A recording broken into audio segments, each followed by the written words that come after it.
পৰ্বতজোৰা পাণবাৰীৰ ৰাঙামাটি হিলজ গাঁৱত এক চাঞ্চল্যকৰ হত্যাকাণ্ড। গিৰিয়েকৰ হাতত প্ৰাণ গ'ল পত্নী মফিদা খাতুনৰ। খৰি কটাৰ চলনাৰে গভীৰ অৰণ্যলৈ নি সংঘটিত কৰিলে হত্যাকাণ্ড।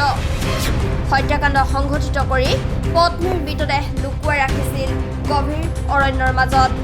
অভিযুক্ত লোকজনৰ নাম হানিফ আলী। পৰ্বতজোৰা পাণবাৰীৰ ৰাঙামাটি হিলজ গাঁৱত নৰফিকাছৰ এক চাঞ্চল্যকৰ হত্যাকাণ্ডৰ ঘটনা পোহৰলৈ আহিছে। গিৰিয়েকৰ হাতত প্ৰাণ গ'ল পত্নী মফিদা খাতুনৰ। অভিযুক্ত হানিফ আলীয়ে খৰি কটাৰ চলনাৰে গভীৰ অৰণ্যলৈ লৈ গৈ পত্নীক হত্যা কৰিলে।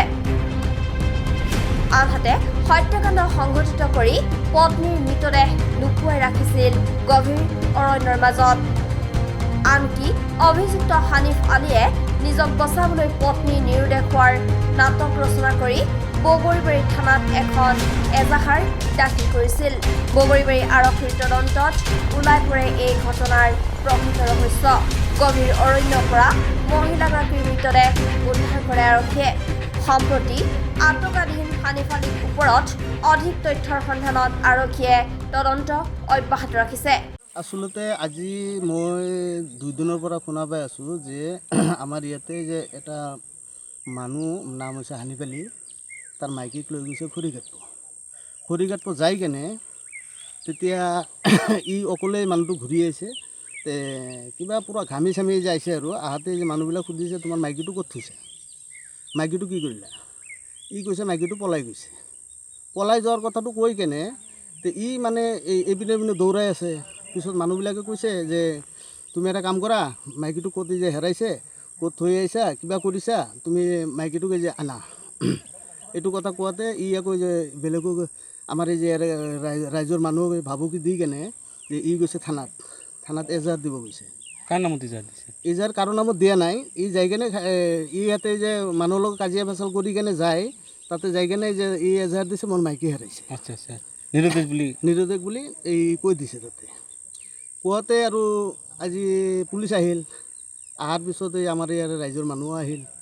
অহাৰ পিছত এতিয়া আৰু পুলিচক লৈ গ'ল। এইপিনে বহুত দূৰ লৈ গৈছে। যোৱাৰ পিছত পুলিচে তাতে আকৌ যে তদন্ত কৰি নাপালে, একো নাপাই কেনে তাক লৈ গ'ল। লৈ যোৱাতে আকৌ হেৰিৰ পৰা এই থানাৰ পৰা আহাতে থানাত লৈ গৈছে। লৈ যাই কেনে থানাত সোধ-পোছ কৰাতে ই দেখাই দিছে যে এইখিনি জেগাত মানে ই থৈ দিছে আৰু নিজে মাৰি কেনে থৈ দিছে। কিবা হেৰি দি এই লাঠি দি কেনে ইয়াতে মাৰি দিছিল। ইয়াতে একবাৰে ওলাই যে মাৰছে, এক মাৰোতে শেষ হৈছে। পুলিচ আহিছে।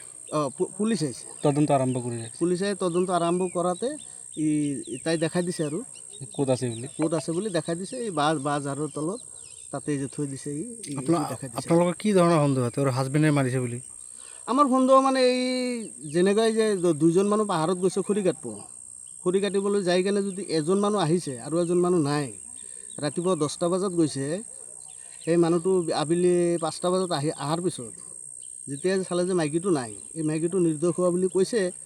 এতিয়া আমাৰ ৰাইজৰ মানুহে এইটো সন্দেহ কৰি কেনে তাক সোধ-পোছ কৰাতেই গৈছে থানাত। আজি নিজেই সি দেখাই দিলে যে মই নিজেই মাৰি ইয়াতে থৈ দিছোঁ। পুলিচ আহিল। আহাতে কালি ই নিজেই এজাহাৰটো দিছিল। এজাহাৰৰ ভিত্তিতে চাগে পুলিচ আহিছে আৰু ছোৱালী পক্ষৰ গাৰ্জেনো যে এজাহাৰটো দিছে। দুয়োতে পুলিচ অহাৰ পিছতে ই পূৰা এই পাহাৰটো ঘূৰাই কেনে লৈ গ'ল। লৈ যোৱাতে পুলিচে তাক লৈ গ'ল। লৈ যোৱাত থানাত যাই কেনে যে ই স্বীকাৰোক্ত কৰিছে যে মই তাতে যে মাৰ্ডাৰ কৰিছোঁ, মাৰি কেনে তাতে থৈ দিছোঁ। আহি কেনে ই নিজে আহি জেগাটো দেখাই দিছে আৰু মাইকীটোকো দেখাই দিছে। ঠিক আছে, হ'ব।